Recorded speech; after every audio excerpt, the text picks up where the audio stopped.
yéen ñëpp ñi teew tey ci point de presse bi nga xamante ni bi mouvement M2R mu ngi koy def man maa ngi tudd Pape Mamadou Dia bokk ci mouvement M2R nekk aussi membre ci commission organisation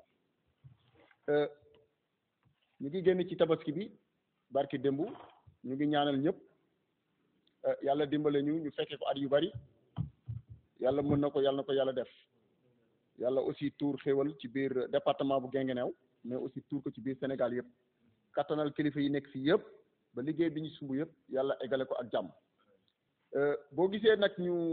dajale tey journalistes yi dajale aussi mbooloo mi nekk ci biir département Guinguinéo yëpp pour fësal li nga xamante ne bi mooy liggéeyu M2R muy mouvement pour la reconnaissance républicaine mouvement boobu bi mu juddoo ak léegi yàggut mais mu ngi def ay liggéey yu am solo ci biir département bi liggéey yooyu nag bokk na ci changer doxalinu politique bi nga xamante ne bi am nañ habitude di ko gis fii ci biir département bi mouvement M2R dafa ñëw pour dajale nit ñi mais aussi fédérer ñëpp ñi nga xamante ni bi ñu ngi autour de l'essentiel pour mën a fësal liggéeyu président de la république ci biir département bi mais aussi ci biir Sénégal yëpp mouvement bi nag mu ngi dajale ay militants authentiques ñi nga xamante ni mën nañu wax ne bi ñu sosee APR ba léegi tàyyiwuñu benn yoon combat politique bu ñu mënee ci biir département bi bu ñu gestoo dañ leen di gis ñooy nekk ci kanam aussi di jàppale président de la république depuis 2008 ba jëmmi tey bi ñu dem nag ba benn jamono ñu ne il faut que ñun ñu changer ni ñuy doxalee politique bi ci biir département bi parce que xiiroo ak ŋaayoo loolu doxalul parti bi suñu parti la tey lépp loo xamante ne lii aussi da koy doxal M2R da ciy xëy di ci gont ba tax na bi ñu taxawalee mouvement bi jot nañoo dem aussi am ay audience ak yenn kilifa yi nga xam ne ñu ngi ci biir département bi ku ci mel ni honorable député Mandiaye Kébé ku ci mel ni aussi le président du conseil départemental mën nañ ci aussi lim Malick Ndiaye maire bu Gëñik lim ci aussi Jaraaf Alassane Ndaw di maire bu Xelkom Mamadou Faye maire bu Ourour ak honorable au conseiller Balla Sall di maire bu Ndiago mais yemuñu foofu M2R aussi am na ay daje yi mu def ak yenn kilifa yi nekk au niveau national ku ci mel ni le ministre Matar Ba dem nañ waxtaan ak moom ku ci mel ni aussi le premier ministre tête de liste aussi de la coalition Benno Bokk Yaakaar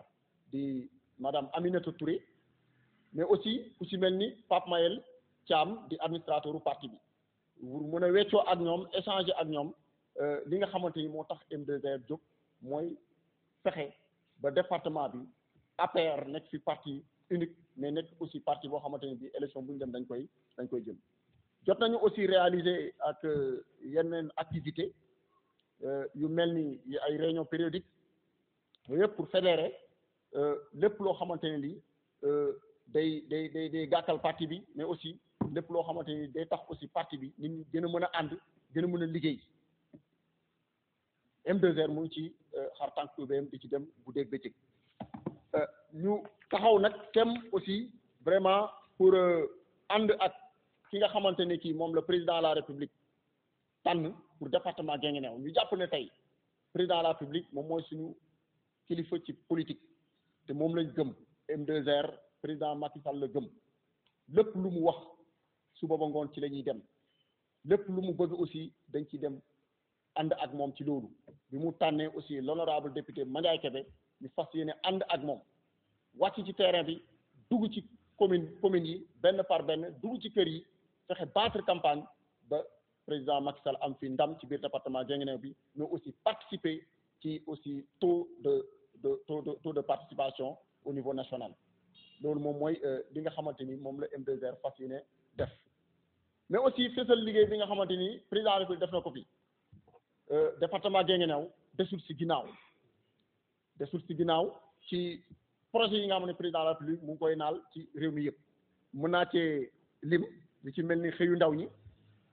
mën nañ fi citer tey lu ëpp junni ci ay ndaw yoo xam ne ñu ngi leen di jël ñuy liggéey ci FERA muy fonds d'entité routier autonome lu ëpp junni ci ay ndaw ñu ngi xëy di ci daan seen doole di am loo xam ne dañ ko yóbbu seen kër te loolu c'est grâce au président de la République Macky Sall mais aussi les domaines agricoles communautaires muy Prodac di def aussi liggéey bu am solo di employer jeunes yi ñoom itamit ñu ciy daan seen doole mais aussi fàttewuñu projet bi nga xamante ni moom mooy xëyu ndaw yi mais aussi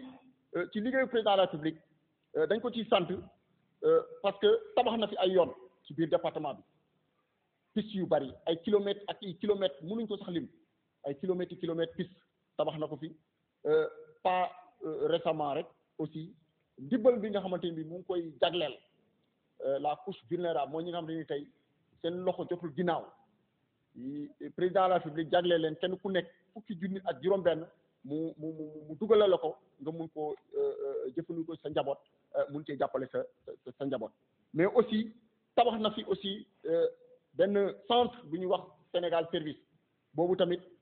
ubbi ay buntam pour mën a tette xale yi mën a tette jeunes yi pour mun leen jàppale pour ñu mën a am ay xëy mais aussi liggéey bi nga xamante ni bi président def na ko ci wàllu yokku salaire yi ci secteur santé mais aussi ci secteur éducation loolu aussi dañ ko ciy jaajëfal parce que mën nañu wax ne depuis 1960 ak léegi yokkute bi am ci secteur yooyu noonu musuñ ko gis donc c'est grâce au président de la République kon dañ ko ciy sant parce que ñun ay jàngalekat lañ xam nañ li ñu doon am démb xam nañ li ñu am tey kon sant yàlla bu baax a baax mais aussi ci biir département Guinguinéo tey ku fi ñëw da nga xam ne commune Guinguinéo xar kanam baa ngi changé ñu ngi tabax ay tali lu ëpp 2 kilomètres de route ñu ngi koy tabax ci biir commune bu Guinguinéo mais aussi fàttewuñu aussi yoon bi nga xam ne dañ ko war a goudron mu jógee Kahone dem Guinguinéo mais aussi jógee Guinguinéo dem Mbos dem ba Ñibi ak yeneeni kilomètres yoo xamante ni goudron lay doon mu mun a lëkkale dëkk yi nekk ci biir département bi yëpp loolu aussi dañ ciy sant président de la République ñu ne nag ñun taxaw nañ tey fépp foo xamante ne fii war nañ fa mën a taxaw pour jàppale président de la République ba élection yi ñu jëm nii le 31 juillet ñu gagné ko ci ndam bu leer nañ ci ndam bu am solo M2R dina ci taxaw danañ battre campagne accompagner l'honorable député Mandiaye Kébé à la victoire au 31 juillet 2022 maa ngi leen di jaajëfal bu baax a baax